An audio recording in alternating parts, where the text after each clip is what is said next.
Capítulo 4: Intersexualismo, Transsexualismo e mudanças de polarização sexual em face da reencarnação, Homossexualismo.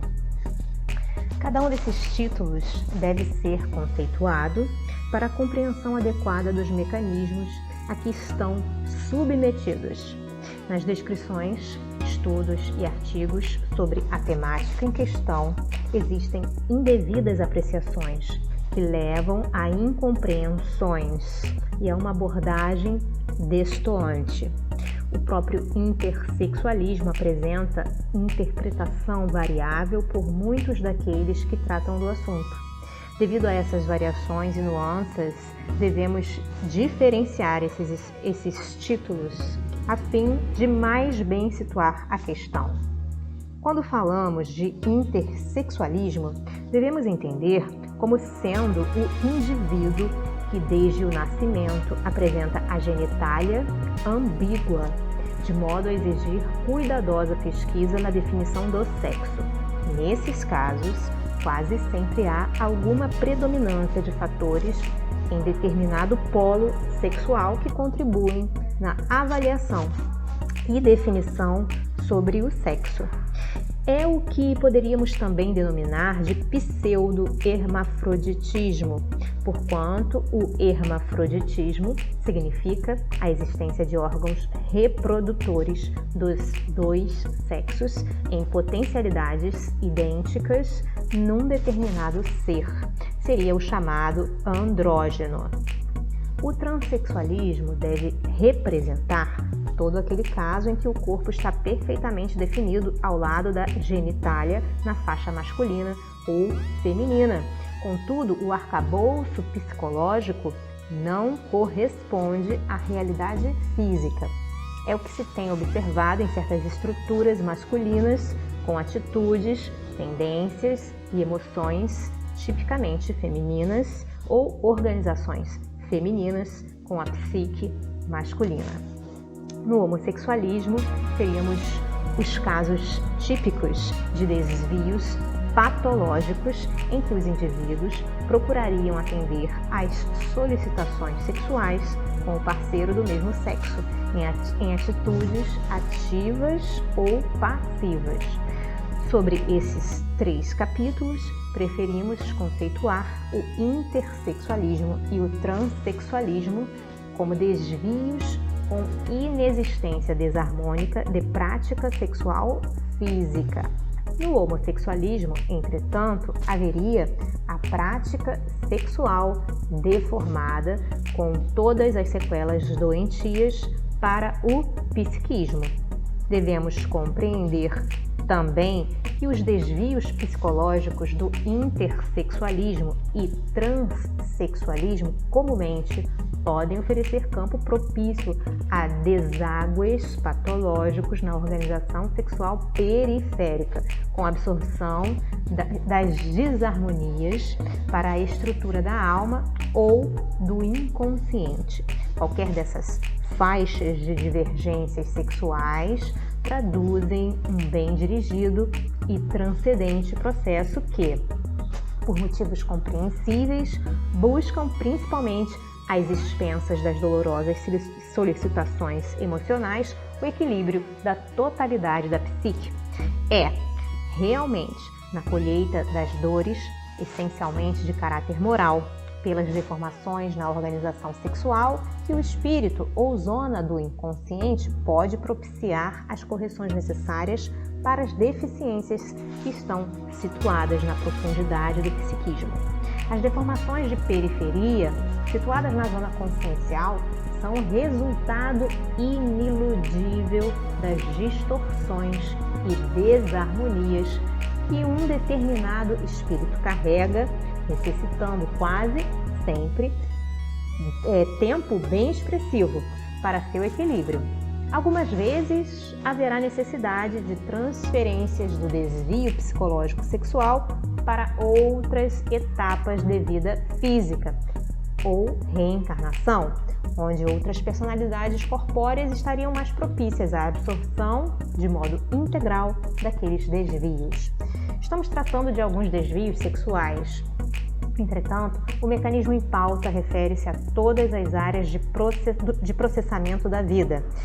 O espírito ou zona do inconsciente, apresentando estruturas desarmônicas em suas fontes, encontrará no corpo físico a tela específica das manifestações de suas energias. A organização física funcionaria como exaustor e como tela de filtragem e fixação. Também colheria as dores decorrentes pelo mecanismo destoante. Só um pensamento dessa ordem, embora se ache desenvolvido nos arraiais da filosofia e da metafísica e com alguns translados para o terreno científico, daria o estofo necessário para a compreensão do tema. Não se pode, de sã consciência, tentar a abordagem de tão profundos conceitos na exclusiva tela periférica do corpo físico e numa vida reduzida de aproximadamente 65 anos. A desenvoltura dos fenômenos psíquicos é de imensa consequência para ser abordada no restrito espaço de uma única vida corpórea entre o berço e o túmulo. A ciência tenta, na sua constante labuta de pesquisa, esclarecer muitos ângulos da vida. No caso dos desvios sexuais, por envolverem grande parte das forças criativas, a ciência fica como que embaraçada em suas possibilidades devido à abordagem em posição exclusivamente periférica ou exclusivamente do corpo físico. Este, em última análise, terá a tela de manifestações a traduzir a consequência externa do processo. O intersexualismo vem oferecendo processos bem acurados de estudos pela medicina, principalmente nos recém-natos. Diante de órgãos sexuais ambíguos após o nascimento, os pesquisadores lançam mão do cariograma e da cromatina sexual de Barr, onde observam nos esfregaços celulares, pelo raspado da mucosa bucal, o número de cromossomos e o pequeno corpúsculo cromático. Na espécie humana, desde as afirmações de Gio e Levin, no ano de 1956, o número de cromossomos é de 46. O corpúsculo de Barr foi encontrado acoplado à membrana nuclear das células neuronais das gatas e ausente nos gatos. Essa diferenciação serviu de base e aplicação na pesquisa humana. No intersexualismo, a definição do sexo poderá ser determinada pelo cariograma, que dará um cariótipo normal. Quanto ao corpúsculo de Barr, se estiver presente em 5% ou mais nas células estudadas, o sexo será feminino. Se ausentes, será masculino. Isto quer dizer que as fêmeas serão cromatinopositivas e os machos cromatinonegativos. Em certos casos de intersexo, foram encontradas modificações no número de cromossomos, principalmente sexuais, como no caso da síndrome de Klinefelter, onde existem 3 cromossomos sexuais, XXY, em lugar de 2. Muitos outros exames auxiliares para a definição ou tendência sexual nos intersexuais podem ser dirigidos para as dosagens hormonais, para a biópsia das gônadas ou mesmo cirurgia em exames radiológicos e nos dermatoglifos. Este último exame refere-se às deformações das imagens palmares e plantares em correspondência com as alterações cromossomais. Aliás, foi Cummings o pioneiro dessas pesquisas no ano de 1936. Consideremos que todas essas análises estão apenas na faixa da organização física e não deve traduzir a realidade integral do indivíduo. Esta apresenta-se em maior percentagem e volume de atuação pelas energias profundas do psiquismo.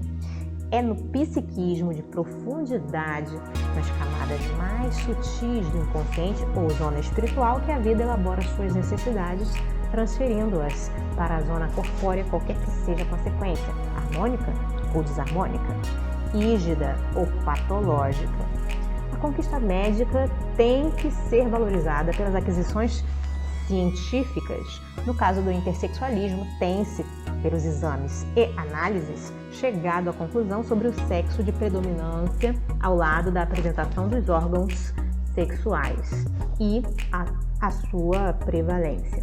Tudo isso poderá conduzir o indivíduo numa trilha específica ao seu próprio caso, onde, na maioria das vezes, a cirurgia é chamada para a solução definitiva. Mesmo sendo utilizada uma conduta cirúrgica, há necessidade, posteriormente, de um ajustado plano educacional. Apesar de todos esses cuidados médicos e adequada orientação no período da puberdade, poderá haver desvios pela definição psicológica do sexo de profundidade, que não pode ser devidamente avaliado na fase infantil, pela sua dúvida energética, com todas as consequências advindas pelas insistentes energias emitidas pela alma. Se essas energias estiverem na faixa sexual, onde o exame e o tratamento físico foram encaminhados, o caso poderá ser bem sucedido. Ao contrário, haverá sempre distorções e dificuldades em qualquer dos tratamentos habituais. Nesse último caso, somente a compreensão bem dirigida daquele que carrega a distonia poderá situar essas forças específicas da alma em terreno mais apropriado, evitando assim maiores cargas de absorção negativa pelas vivências de um sexo distorcido na periferia corpórea. Dentro deste quadro, não deixemos de considerar a posição kármica do indivíduo, que poderá estar em fase de esgotamento, onde o tratamento periférico bem conduzido será revestido de grande sucesso. Caso as forças kármicas estejam ainda atuantes, haverá distúrbios, talvez maiores do que os apresentados desde o nascimento no corpo físico. Desse modo, estamos a ver a dificuldade de situarmos a verdadeira polarização do sexo nos intersexuais com a pesquisa de periferia limitada ao corpo físico. Entretanto, não existe outro rumo no momento, a não ser das expressões periféricas na organização física. Temos que nos guiar pelos dados colhidos com aqueles exames acima referidos, a fim de tomarmos decisões e classificarmos a tendência sexual sempre exigida pela grey a que pertence o indivíduo. Mas dia virá em que a técnica biológica terá grande auxílio dos campos espirituais, cujos horizontes mais avançados permitirão avaliações mais credenciadas. Consideremos o transexualismo diverso do intersexualismo, por não existir modificações da genitália e tampouco necessidade de cirurgia corretora. O transexualismo representaria, em nosso conceito, exclusivamente os casos em que o fenótipo, a genitália e componentes hormonais estivessem relacionados com determinado polo sexual do corpo físico. Não haveria desvio de qualquer natureza. Os órgãos genitais externos corresponderiam à sua expressão.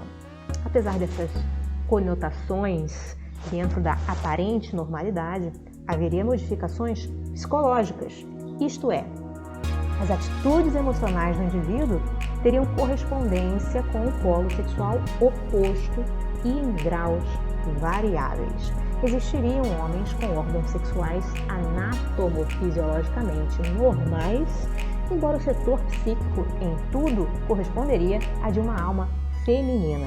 Também, para o lado feminino, os órgãos sexuais teriam apresentações e funções normais. Entretanto, o arcabouço psicológico pelas atitudes e desenvolvimento de atividades seria tipicamente masculino. Portanto, conceituamos no transexualismo um desvio pela insatisfação e infelicidade do indivíduo com o sexo físico que carrega.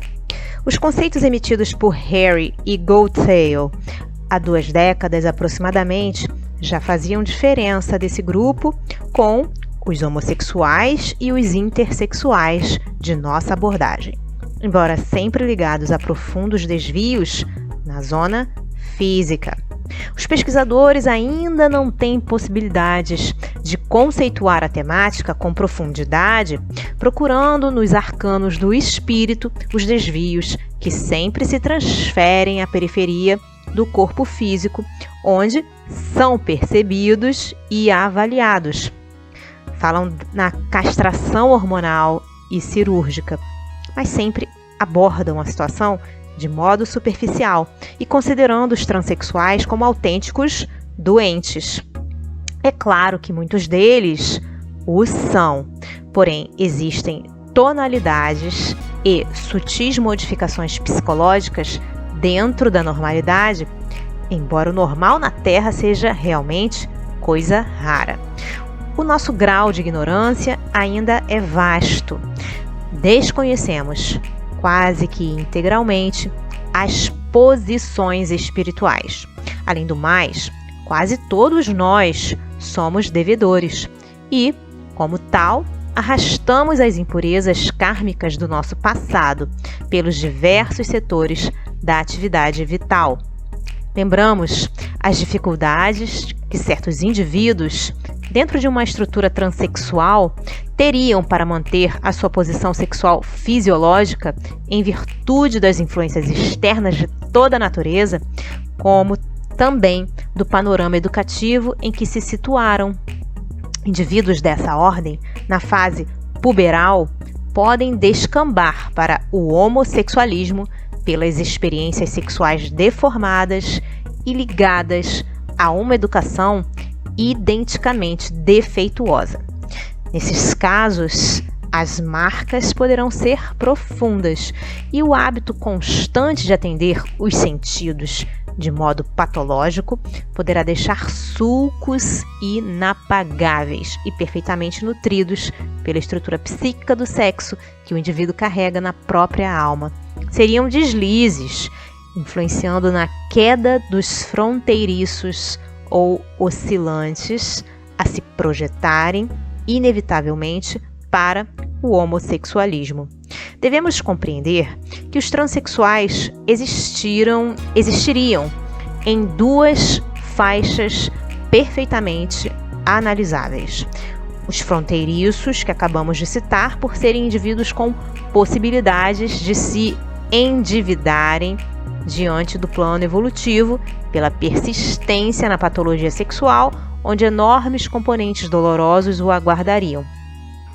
A outra faixa corresponderia aos transexuais, que possuem algum desenvolvimento nas forças sexuais do psiquismo e, em plena fase de equilíbrio construtivo, seriam indivíduos mais bem dotados na evolução, o que lhes daria uma certa defesa diante de possíveis quedas dentro dos mecanismos instintivos inferiores. Casos dessa natureza podem ser observados como resultado da transição de polarização sexual no sentido reencarnatório. Referimos-nos aos espíritos que vêm reencarnando na faixa sexual masculina ou feminina por algum tempo e como que de repente ocupam, entre parênteses, geralmente pelas missões e nobres experiências, corpos do sexo oposto. O resultado seria que, apesar de construírem um corpo sadio com as energias ígidas que o próprio espírito carrega e influencia na morfogênese, a força sexual pretérita da alma, aqueles vórtices ainda planificados das emoções e experiências passadas, não consegue deixar de influenciar o psiquismo do novo corpo que apoia órgãos sexuais de tendências opostas. Os transexuais desse último grupo, já com maiores possibilidades evolutivas nas existências pregressas, possuindo as forças da alma de modo nobre e identificadas com o equilíbrio e a harmonia da vida, jamais tergiversam ou descambam na patologia sexual. São indivíduos que, não tendo aquela necessidade de construção emocional através do sexo de periferia, ou seja, utilização dos órgãos sexuais do corpo físico, normalmente constroem-se através da castidade que, no caso, tem um sentido bastante expressivo. Essa castidade não representaria o isolamento de canais das forças sexuais profundas, porém uma efetiva aplicação das energias do espírito nas grandes construções do bem, onde os frutos das artes autênticas deixam mostras de forças criativas em constante efusão. O resultado disso se observa em trabalhos literários, nas incomparáveis sonatas e sinfonias que a musicalidade pode oferecer, como também na dança dos pincéis, traçando e retratando a vida das imagens e das coisas. Muitos desses artistas, das letras, da música ou da pintura, podem situar-se nessa posição, derivando nas realizações autênticas os filões de ouro que as forças internas do espírito possuem. É como se deixassem o sexo de periferia temporariamente apagado, sem atividade funcional, apenas utilizando outros canais criativos e mais expressivos pela arregimentação da sexualidade espiritual. Nesta posição, a castidade será sempre construtiva. Porém, quando houver o isolamento sexual por pieguismos, fanatismos ou conceituação pouco feliz de caráter religioso e sem substituição por outras fontes dinâmicas, a castidade será destrutiva e sem escopo útil. A castidade será sempre destrutiva quando houver cerceamento das forças sexuais que estão exigindo e mesmo implorando pelo apetite genésico a sua construção na matéria. O resultado inevitável é o desbaratamento e a desorganização das forças sexuais da alma, que não encontram compensação com a necessidade física organizada ainda necessária para a grande maioria. O não evoluído e mesmo despreparado não deve obstacular, mesmo em nome de uma bandeira religiosa, a necessária canalização dessas forças criativas. Existirá sempre necessidade de dirigir com harmonia, equilíbrio e entendimento o mecanismo sexual. Alguns indivíduos estão em posição de praticar uma castidade construtiva. Outros, por não terem as possibilidades de orientar as suas energias sexuais em planos mais avançados, desorganizam-se naquilo que podemos nomear de castidade sem sentido, sempre destrutiva. Os transexuais fronteiriços, ainda pouco evoluídos e ligados fortemente às forças instintivas, energias sem suficiente construção espiritual, com facilidade descambam para o setor patológico e somente diante do tempo, às vezes bem maior do que avaliamos, em muitas voltas reencarnatórias pela absorção de dores e experiências, conseguirão a retomada do fio evolutivo. Os transexuais de transição reencarnatória, aqueles em que os fatores sexuais da alma já demonstraram alguma maturação, atravessam essa faixa de vida com estoicismo e equilíbrio por excelência. São indivíduos que sentem um pequeno desvio psicológico em face da maioria ainda instintiva, mas jamais se permitem ao desregramento e desequilíbrio de sua função sexual no corpo físico. Muitos deles têm diminutas solicitações sexuais de superfície, ou seja, corpo material, ou as tornam reduzidas de vontade própria, preferindo tomar a posição da castidade, que, pelo ângulo positivo, será uma castidade com finalidades. Será uma castidade construtiva, porque as forças sexuais da estrutura espiritual foram deslocadas para setores criativos de degraus mais avançados. Outros tantos desenvolvem as suas funções sexuais com regularidade fisiológica, sem excessos, próprias ao sexo em que se encontram, embora as tendências psicológicas, como já referimos, sejam de polarização inversa. São quase sempre indivíduos incompreendidos, que estão a merecer uma análise bem mais criteriosa, em lugar de uma avaliação superficial fundamentada em pobres aspectos, posições e atitudes fenotípicas. A história tem fornecido exemplos de interesse, permitindo maiores elucidações sobre a temática. Já fizemos referência no capítulo 2 sobre o casal Chopin e George Sand. Ampliando a conceituação em pauta, podemos dizer que a personalidade de George Sand, por tudo que se conheceu em sua lavra literária, de suas atitudes e método de vida, principalmente com Chopin, leva-nos a classificar o seu espírito reencarnado naquela época como em fase de transição. Isto é, a romancista, mulher integral em suas formas e funções físicas, apresentava uma alma oposta à feminilidade de seu corpo pelas atitudes e resoluções de caráter masculino, até mesmo no pseudônimo adotado. Ao lado disso, Chopin, com seus qualificativos físicos masculinos, psicologicamente, emocionalmente, era uma alma feminina, refletindo-se na grande sensibilidade da arte. Sensibilidade que se ampliava à medida que a doença, ou seja, a tuberculose, minava a zona física, alterando o metabolismo e alargando com isso as dores e preocupações, resultando no grande extravasamento de sua vida espiritual. Acreditamos que Chopin e George Sand se completavam pela zona física, no atendimento dos sentidos, e pela alma no equilíbrio psicológico de suas potencialidades. Não seriam aqueles transexuais em graus mais avançados e de notificações máximas, mas sim espíritos em início ou final de transição reencarnatória quanto à polarização sexual, demonstrando atitudes pouco acentuadas nessas mutações psicológicas. É possível que George Sand já esteja ocupando um corpo masculino a fim de dar sequência ao fio evolutivo. Poderá acontecer também, caso já haja reencarnado, que o mecanismo reencarnatório ainda conserve o mesmo sexo físico para alcançar uma finalidade dentro de sua rota evolutiva. Os mecanismos da evolução não nos propicia conhecer as consequências de tão delicada problemática, entretanto, permite-nos emitir esses conceitos psicológicos que realmente seriam muito mais da área parapsicológica. Um outro caso, em grau semelhante, seria o de Madame Staël. Na Revista Internacional do Espiritismo, de 9 de outubro de 1976, o artigo editorial A Reversão Sexual informa-nos que a referida escritora francesa, já desencarnada naquela época, lamentou-se, junto a Allan Kardec, por ter sido homem demais para uma mulher. Isso quer dizer que a feminilidade de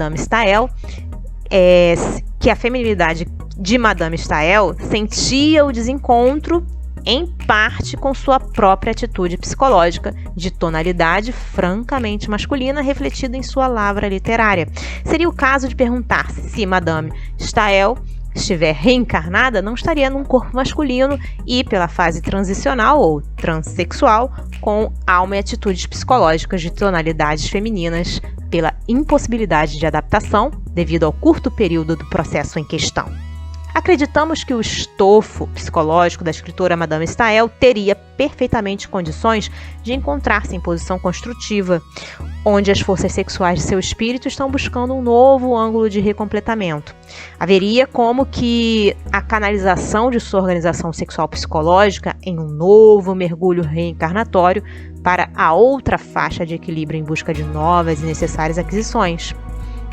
Entretanto, para os que se encontram nessa posição, como faixa de transição, haveria solicitações do passado psicológico na nova personalidade corpórea, oferecendo distonias, sempre com algum perigo de deslizes no campo patológico. A fase de transição de polaridade sexual, quando realizada dentro de seus graus de normalidade, apesar dos aspectos exteriores que possam traduzir desvios, por falta de judiciosa avaliação, apresenta sempre um certo colorido do passado. Somente a pouco e pouco é que o genótipo se mostra mais adequado ao fenótipo, conforme nossos pessoais entendimentos e avaliações psicológicas. Nos dias de hoje, entende-se o sexo masculino integral no Romeu, o herói com suas bravatas de capa e espada, o homem arrojado e musculoso buscando, sem medidas, a mulher. Na feminilidade estaria Julieta, de formas hiperfeminis, exageradas, porém de gestos delicados, chamando a atenção do homem. Os transexuais estariam entre essas posições e, assim mesmo, em ângulos variáveis de conformidade com a evolução e o plano de transição reencarnatória. Mais uma vez, acentuamos nestas linhas sobre transexualismo que estamos exclusivamente nos referindo às posições de rigidez. Por isso, não haverá qualquer abordagem sobre desvios psicológicos pelos deságues patológicos no corpo físico. Todos esses campos são bastante delicados em suas avaliações, mas estão sendo aqui anotados com finalidade de percebermos o mecanismo maturativo das forças sexuais do espírito ou do inconsciente em ângulos necessários à evolução pela transição de polarização sexual. Um escritor da língua portuguesa confessa que os seus gestos, as atitudes, sensibilidade e temperamento são absolutamente femininos. Entretanto, a elaboração do trabalho intelectual e respectivo impulso e mesmo vontade de realização são tipicamente masculinos. A passividade de suas atitudes era de seu inteiro agrado e muito mais vivida e sentida do que a sua atividade como escritor. Com isso, reconhecia existir em si mesmo um mecanismo de frustração pela inversão das potencialidades sexuais. Tinha receios que o preocupavam bastante e a inversão psicológica dos sentimentos chegasse ao corpo físico e qualquer impulso nesse sentido seria profundamente humilhante. Por tudo, considerava os impulsos de suas emoções como uma cascata de sentimentos deformados e sentia-se algo infeliz por conseguir desviá-los na literatura. Neste caso, temos o transexualismo, que não descambou na patologia, porém com suas forças contrárias alimentadas em coloridos negativos. Talvez e quase com certeza, o panorama kármico estaria a dar essa conotação de realidade no quadro psicológico em pauta.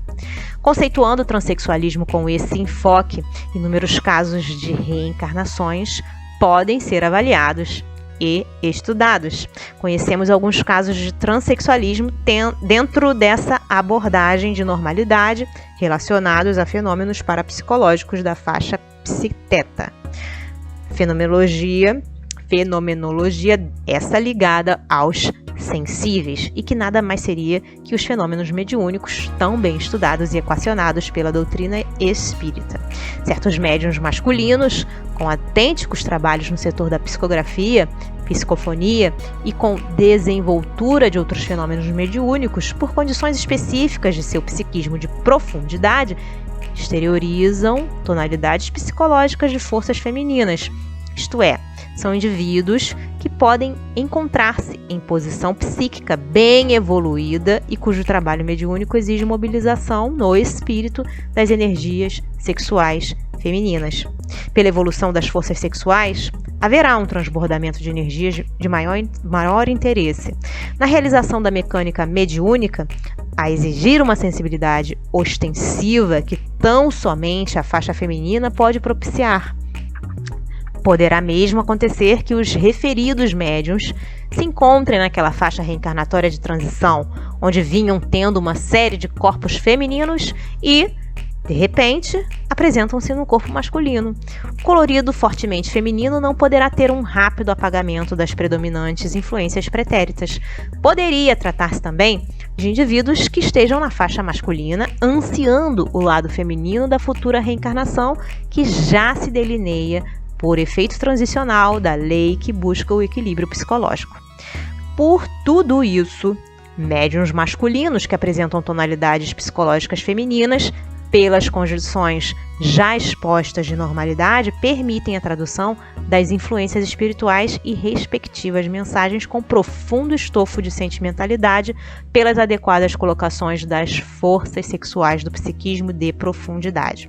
O maior grau de sensibilidade mediúnica estaria relacionado com as forças psicológicas sexuais femininas, determinando o alargamento dos campos perceptivos do inconsciente ou zona espiritual e, consequentemente, expressiva filtragem das comunicações.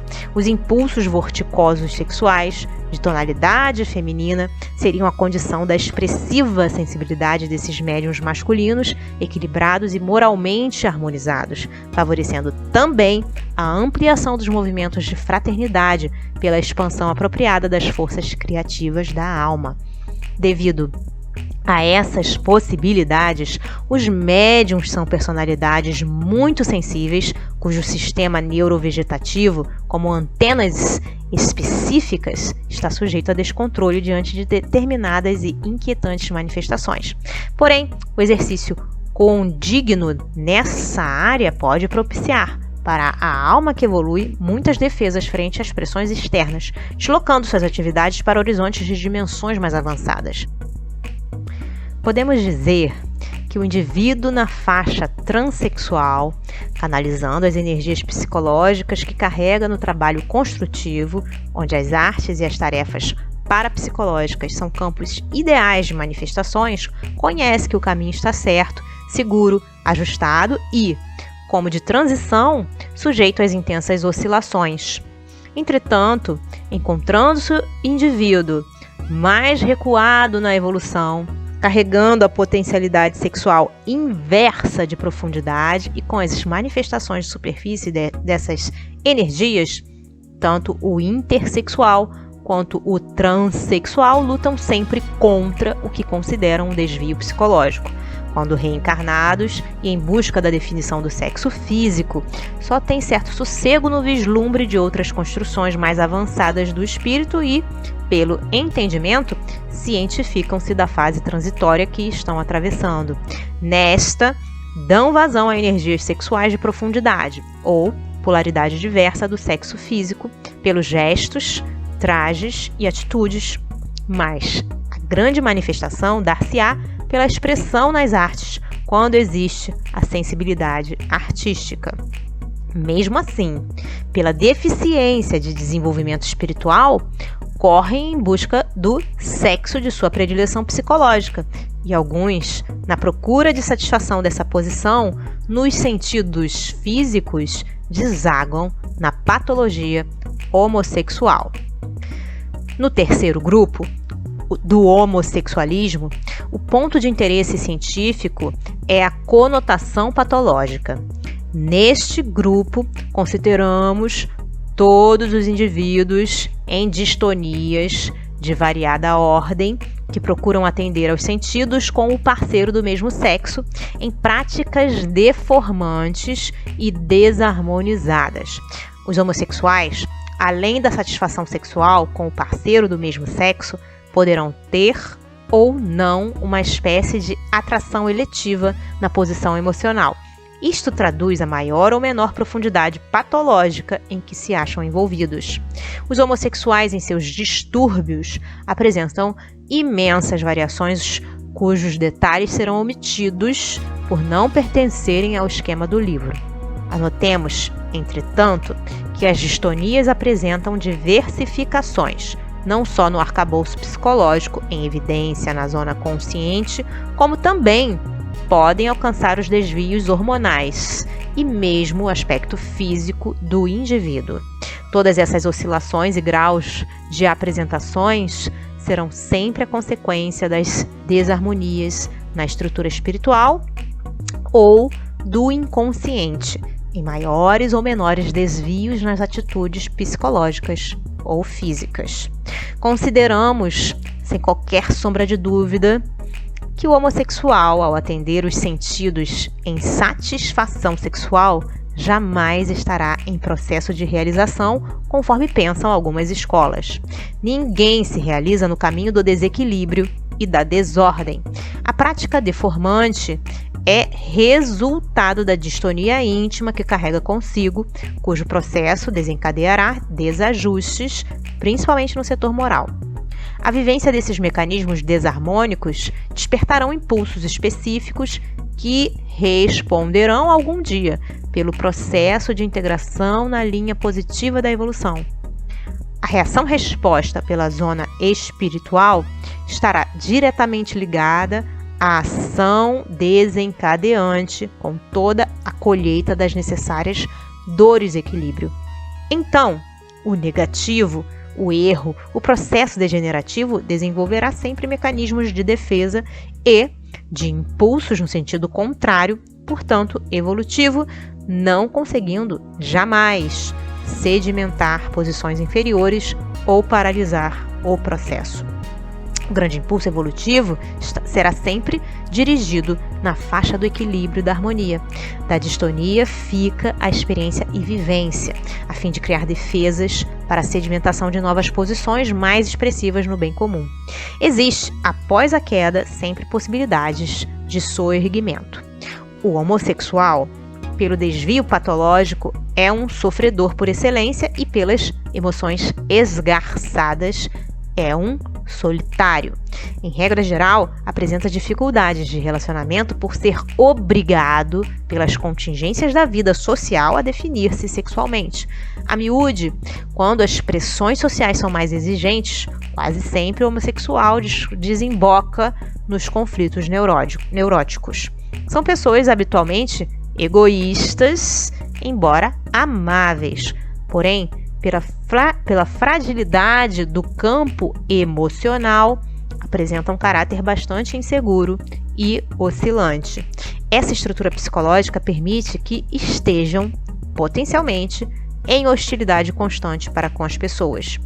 Com esse quadro, podemos avaliar a variabilidade das distonias no homossexual.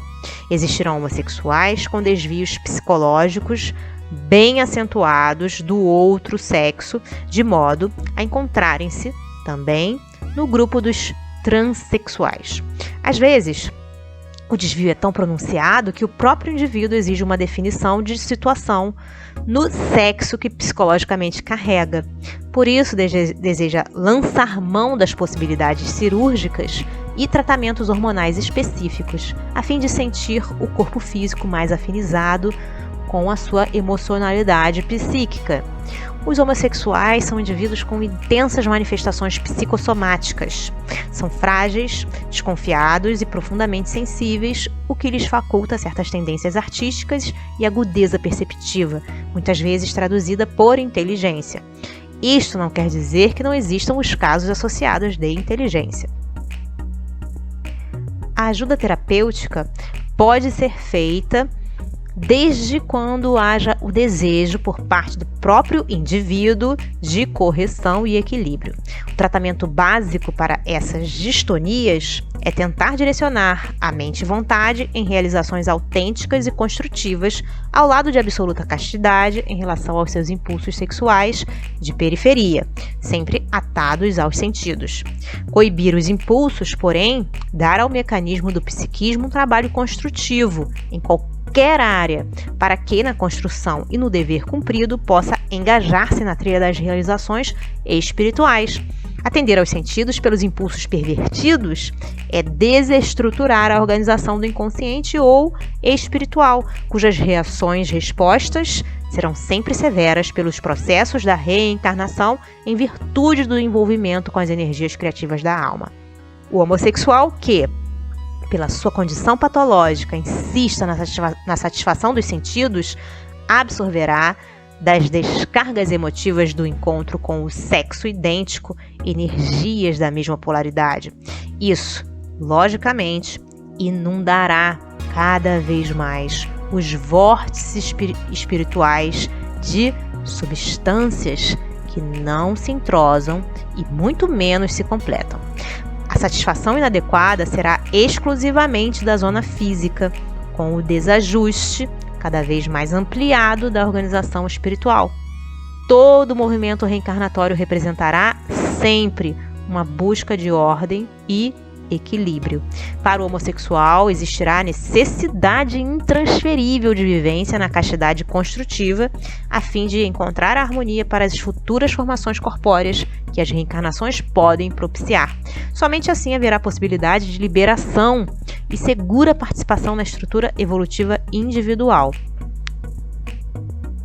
Desses 3 principais capítulos, intersexualidade, transexualidade e homossexualidade, estamos percebendo a dificuldade de avaliarmos psicologicamente certos indivíduos pela riqueza fenomênica que apresentam. Ao lado dos desvios psíquicos, devemos considerar o panorama kármico que carregam. Dessa forma, compreende-se que a dificuldade de enquadramento científico descamba numa variedade de denominações e conceitos de conformidade com as escolas.